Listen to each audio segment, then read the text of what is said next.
A short video about the knowledge exchange visit between UK Centre for Ecology and Hydrology's City Explorer Toolkit team and Portsmouth City Council. The visit took place between the 8th and 12th of July 2024 with travel and accommodation funded by the Reclaim Network Plus. So, a little bit about me. My name's David Fletcher. My role at UK Centre for Ecology and Hydrology is as a researcher and spatial modeller, mainly concerned with ecosystem services, and within that mainly in the urban environment, so urban green, blue, grey infrastructure. I'm the principal architect of the City Explorer Toolkit, urban planning and ecosystem service modelling platform, which you can find more information on at that website there. We're committed to developing and improving the toolkit to ensure it's fit for purpose, and part of this involves working with city administrations and councils to learn about their processes and structures and their requirements, and that's what prompted this visit. So the aims of the visit were to learn about the processes, structures, and to clarify the evidence needs of a local authority on a day-to-day basis, to understand the sort of nature-based solutions and greening interventions that are feasible and likely to be implemented by such a council, to scope the possibility of creating a Portsmouth version of the City Explorer Toolkit, to expand our case study offering, and to run some scenario modelling for the council, providing them with outputs showing spatial distributions of cooling and air pollution removal provided by the green and blue space of their city. Prior to my visit to Portsmouth, we demonstrated the City Explorer Toolkit to Portsmouth City Council via a webinar. And so during the visit, Green and Healthy City Coordinator Felicity Harris arranged for me to sit down and meet with a bunch of the people that had seen the demo to get some feedback and to discuss where they thought there were opportunities to use the tool, and perhaps where there were opportunities to improve the tool to make sure that it actually provided for them in their workflow moving forwards. Some of us also spent a good amount of time actually out on site, walking around the city, various different areas, looking at some of the issues they have and where they might be able to use nature-based solutions, but also where there are existing areas of green and blue space that could perhaps be improved to improve their multifunctionality. We looked at some existing nature-based solutions. So we see here on the left a green wall, and that's on the side of a school building. And on the right, one of many urban meadows, and these are all signposted so that the general public understand that it's purposefully left to grow out like that, and it's serving a purpose rather than it's just been neglected. We also looked at some areas of green space that could be improved perhaps.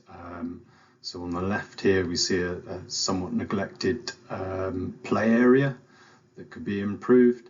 We also looked at some areas where perhaps nature-based solutions could be implemented in order to help with problems. So for example, surface water drainage issues.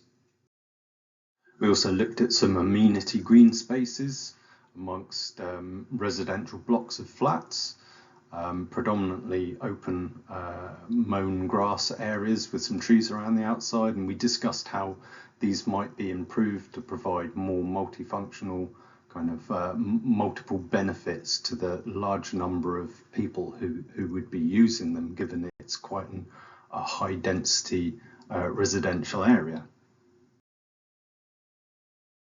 And on my final day there, Rachel Bryan, the Green and Healthy Cities officer, took me around some of the areas further out from the centre of the city, finishing in this location overlooking the city, and so it's very obvious from there. Most of the city's on an island and it's constrained by its geography. Probably the case for lots of cities, whether it's geography or whether it's infrastructure constraining them. And it underlines the fact that there is often not very much scope for adding large new green spaces.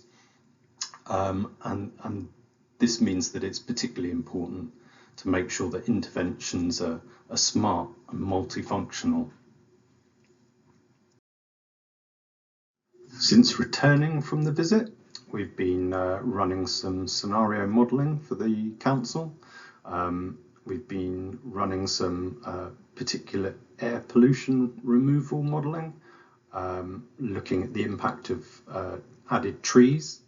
So here we look at a constrained area of land that has been turned over from paved surface, impervious surface, to initially grassland, which has limited to no impact on air pollution removal, but then incrementally we've been adding trees, 25%, then 50%, then 75%, and then finally 100% within that constrained area.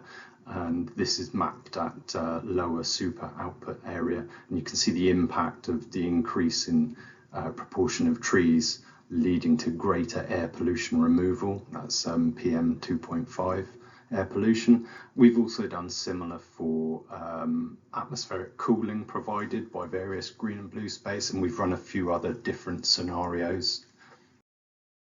We have also got the Portsmouth City version of City Explorer Toolkit up and running with the data in there, and handed over access to that to some of the people at the City Council so that they can have a play with that and give us some feedback on what's working well, what's not working quite so well, so that we can continue to improve that for them. So although the knowledge exchange visit is over, the relationship endures, and Felicity Harris and I are still in communication. The modelling is an iterative process, and we're still working through some of those scenarios. But in the meantime, I'd like to say a big thank you to everyone at Portsmouth City Council who was so friendly and generous with their time during my visit there. Thanks to Reclaim Network Plus for funding my travel and accommodation, and an extra big thank you to Felicity Harris, who organised the whole itinerary and all the meetings, and to Rachel Bryan also, who took the time to show me around the city and to answer all of my questions. So thank you.